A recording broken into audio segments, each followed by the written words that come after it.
Welcome back to the Lightforge Arena tier list card valuation podcast, mod, stream. This is Adwicto. This is Merps. We're doing Warlock. I can see the end in sight. Go Warlock, onwards. Warrior Legendaries, then we are done. Alright, so Warlocks have really freaking good cards. The number one card in Warlock is Shadow Council at 338. Oh my god. Is it actually that high? Yeah. I asked you this before, and you said yes. I needed to listen to you say it once again. Now, Shadow Council was once a meme. Yes. And we How were is wrong. it not a meme anymore? We were wrong about this card. Well, also, there are lots of really good demons now. Mm-hmm. Very good demons. Lots of them. And then you can use it on the same turn and kind of like finish your turn off later on, right? Like, and just like get all your tempo back. Yep. So you want a decent sized hand, and then you just want to like use this card, and it's it involves some, I think, like kind of skillful and or lucky play in the middle, where you're like not dying and you're still building your hand. Then you flip, you take some damage, and then you stabilize. Because a lot of demons heal, a lot of demons taunt now, and demons are big, and demons synergize with demons. We have reached a point where demons are really good now. Like, the past two expansions have done a lot to increase the quality of demons. And then in the Darkmoon Faire expansion, as we'll see, Warlocks just got tons and tons of good demons. So it is appropriate that we talk about Shadow Council here because its score directly correlates with how good of cards that you are getting and how good those cards are for you potentially taking like a little bit of a tempo loss or like messing up your curve or whatnot. So those cards better be able to help you taunt, lifesteal, come back, which, as we see, they all do. Yep. So remember, these are not like final scores. I would not be surprised if after we calc it some more and do other things that this just gets impacted one way or the other. But it's going to be really good. Like, it's not going to move that much, even if it moves, right? Yep. Okay. Twisted Knowledge, 263. That's another insanely good Warlock card. This card is definitely not going to move. Yeah, I mean, these are like Warlocks have really good cards. Doom, we have it at 256. I've always really liked Doom because not only do you kill everything, I've always been lower on this. because not only do you kill everything, but you also no longer have the hero power to draw all your cards to actually like do things, right? Like one of the big things about playing Control is that you need to get card advantage after you clear their board. You can't just clear their board and then like run out of cards just like them. Then you're not in a very good position. And if you're doing this, you probably don't have a lot of life. So I like the drawing lots of cards thing. Anyway, basically around the same level as like Twisted Knowledge at Doom is our first card for Warlocks, which is Minari Mosher, a 3-mana 3/4 demon that is rated up 253. So adding more to this like demons are good category. It has a battle cry that says give a friendly demon +3 attack and lifesteal this turn. This is just kind of unfair for the amount of stats and ability that you get. If it were to only give +3 attack to a friendly demon this turn, and remember, demons are plentiful now, and you want to draft many demons, and you should have quite a few demons in your deck and in your board, some in one way or another.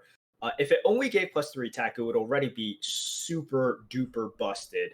But the fact that you also get lifesteal, which Warlocks love, is ridiculously busted.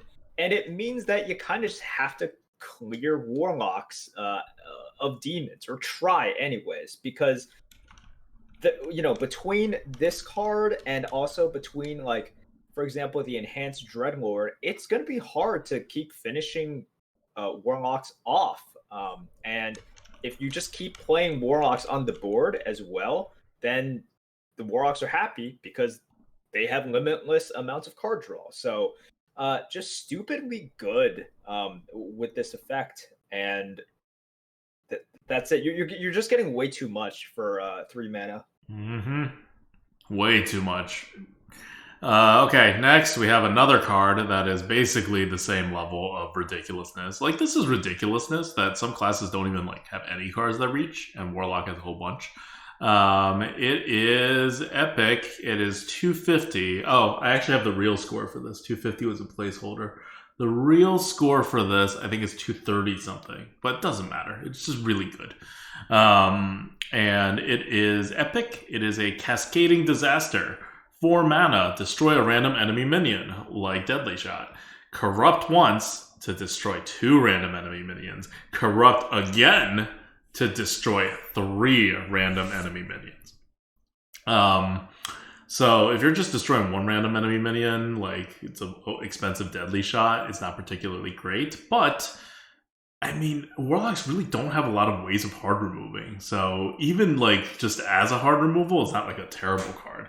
But if you just corrupt it once, and remember, you're destroying, like, you're hard removing, so you're probably going to want to hold on to this card anyway. Like, one of the things with corrupt is you also have to look at how easy it is to hold on to the card. For something like like a hard removal or like a card draw kind of card, you want to play it later on anyway. So you have like less additional penalties rather for waiting. And once you corrupt it once, now you're destroying 2 cards, 2 random enemies. Remember I forget what card it was, but there was a card that's like discard 2 cards, destroy 2 random enemies, and it was like 6 mana or something on top of it. Dark Bargain. Yeah, Dark Bargain. And it was a good card. Like, that's what happens once you're able to destroy 2 enemies. And if you corrupt again and you can destroy 3 random enemies, like, GG, right? That's almost a single-sided board clear. That's hard removal. Yep. Yeah, it's just really good. So the final score ends up being a little bit lower, but yeah, you're gonna hold on to this quite often because you are probably not gonna want to play this on turn 4. And the later you wait, the better the effect is, and the more bang for your buck you're gonna get. Just really good and plays into what the Warlock wants to do. But it also means that this other card that we're going to talk about is actually a little bit higher than the end score of Cascading Disaster. Mm-hmm. That ends up being Fire Breather. It's a 4 mana 4/3 demon. Once again, another demon. Battlecry, deal 2 damage to all minions except demons. Just a ton of demons with good demon synergies. And this score at 243 is pretty similar to the Minari mosher. They're essentially the same thing. But you get a consecration on a stick, if you want to call it that, with a volcanic potion on the stick. But, yeah, it's a volcanic potion. But well, what was it? There was actually that demon spell, which was like demon wrath. Yeah. You're just getting a ton for the cost. There are multiple ways for Warlocks to deal damage and AoE damage, so it's not like doing anything new here. But there's less now. You lost a lot of the cards that was dealing that was doing the stuff, especially the smaller damage board clears. So it's a welcome addition to fill in some holes. And remember, compared to Demon Wrath, which is like 3 mana to deal 2 damage, this is just 1 more mana and you get a 4/3. Which is almost sort of on curve. Like, it's ridiculous. Okay. Next, going down, you have a Ring Matron, which is a 186. Keep in mind, we already talked about 3 cards, and now we've gone down a whole lot, and we're still at a card that's very similar to like an Enhanced Dreadlord, or like a Brittle Bone Destroyer in terms of how good the card is. So Warlocks are pretty ridiculous this set.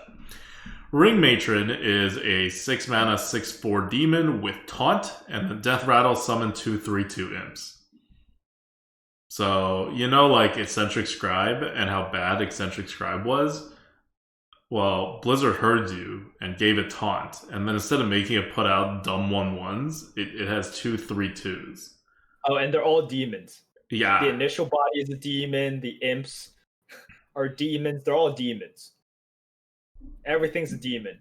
Demon, demon, demon, demon. Demons are good. Okay. Well, I don't know. There's not much to say about it. It's just kind of an insanely good card that should not exist. Going down more. Our next one is Revenant Rascal. No, it's not. The next one is Midway Maniac. Where? Okay. Oh, there we go. Midway Maniac. Yes. It's a 2-mana 1/5 taunt, and you guessed it, it's a demon. It's a demon, and oh look, it curves perfectly into Minari mosher as well. And oh look, if this demon had +2/+2, wouldn't it be so good? It'd be so good with shadow counts. So yeah, this is one of those things where, like, if you're wondering why is Shadow Council this good now, it's always been pretty good. But holy cow, when you pair it with all these demons, yeah, like yes, it's random, but man, like the effects on all of these are just so crazy good. Yep. That Shadow Council is just that good now. Insane. That's the meta we're in. Insane. Okay, next we have the Revenant Rascal, which this is not the right score. It says it's 119. It's going to be a bit lower than this. Probably going to end up around a 100. But it's still like decent, so we're just going to talk about it here. There's something where it's... okay. So Revenant Rascal is a 3-mana 3/3. Battlecry, destroy a mana crystal for both players. Okay. So you're destroying it for yourself, which is not good, but you're also destroying it for your opponent. And when you destroy a mana crystal for your opponent, you shift the curve so that, like, this card doesn't seem like it has good curve, right? 3-mana 3/3, but it actually has excellent curve because now your opponent is going to need to play, instead of a 3 or a 4, right? Depending on who went first, they're going to be playing a 2 or a 3, depending on who went first. So in the cases where you would have matched up against a 4-drop that was going to destroy this 3/3, you'd match up against a 3-drop where you have a chance like half the time maybe. And on the other hand, if you are going to match up against a 3-drop because you went first, you're now going to match up against a 2-drop, which you will like destroy half the time and be okay with the other half. So you've really shifted the curve on this so that this is actually a decent curve card, which is surprising because it's a 3-mana 3/3. On top of that, playing it on curve or off curve can really help you get rid of like key moments because you know what your opponent wants to do a lot of the times, right? And when you destroy a mana crystal, you make sure they don't get there. Did the mage just try to ramp up for the finale? Prevented. Like, am I really afraid of a flame strike? Prevented. Because you get to determine when you play this card, you can actually do like a lot of very disruptive things with it, right? Like it's like in Demon Hunter, you have a mana burn. It's that same kind of mana burn effect, except rather than doing nothing but mana burn for a mana, this is attached to an actual body. On top of all that, you can also just kind of play it on curve, not just to get it on curve, but also to shift everybody's curve down. So if you're playing Zoo, for example, and you don't want it to get to the 10 mana turn where your opponent pops off, or you want to delay that for an extra turn, this buys you that extra turn. So a lot of things are happening here. It's actually like a very complex card. But it's all good stuff. Like, don't sleep on this. It's not like the best card in the world, especially with all these ridiculous cards that Warlocks have, but it's going to be a good card. Like, draft this like you would draft like a Yeti or any other good curve card, because that's what it is. It's a good curve card. It's going to end up being around 100. Yeah. Okay. All right. I can see that. Like, probably over 100. But below 110. Okay,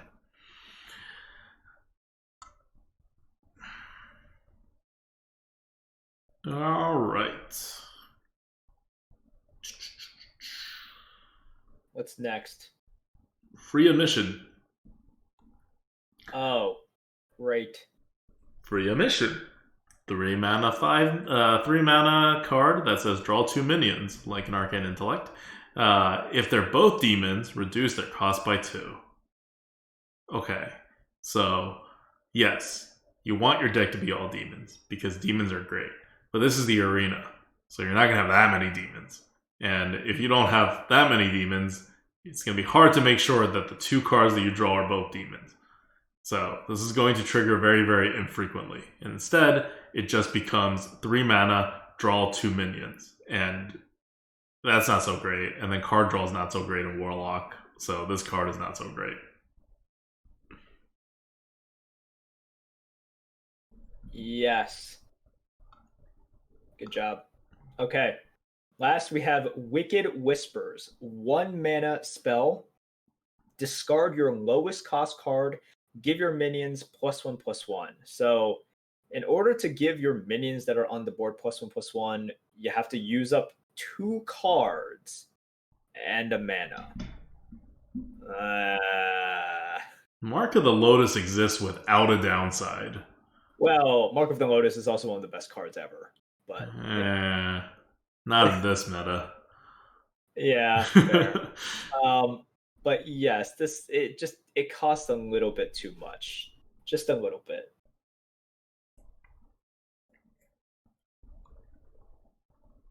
Yeah, I think, Okay. and that's it. And by that's it, what we mean is this was a ridiculous expansion with tight synergies for Warlock. Yeah. Warlock has always had really good spells and good ways to clear people off the board, but man, this just gave them an entire demon package. So freaking good. So freaking good. And they're able to get onto the board, guarantee that they have demons, capitalize on those demons. Just once again, we'll have to see how how Blizzard adjusts it. But what a great set for Warlocks, and something that they haven't had for a long time, because Blizzard keeps giving Warlocks these interesting like tech cards, like weird spells, like for example, just a Shadow Council, but not the meat for Shadow Council. Well, now Shadow Council is still in the meta, except it gave Shadow Council the best support possible with all of these amazing demons. So, welcome to the demon meta. Here we are. Yep. All right. Well, that's it for Warlock. I'm excited to play Warlocks. This is a really freaking powerful set for Warlocks. Very powerful set. Yeah, and Warlocks are kind of a fundamentals class also. So being able to have a lot of those neutral cards that are pretty fundamentals based, even if they're like ridiculously powerful, that also helps. Okay, so let's give out some shout outs. Okay. Shout out to all right, let's shout out our mods again. All right. Thank you guys so much. Legend Heart, Cass, Alhud, Boss Ben, and Samson.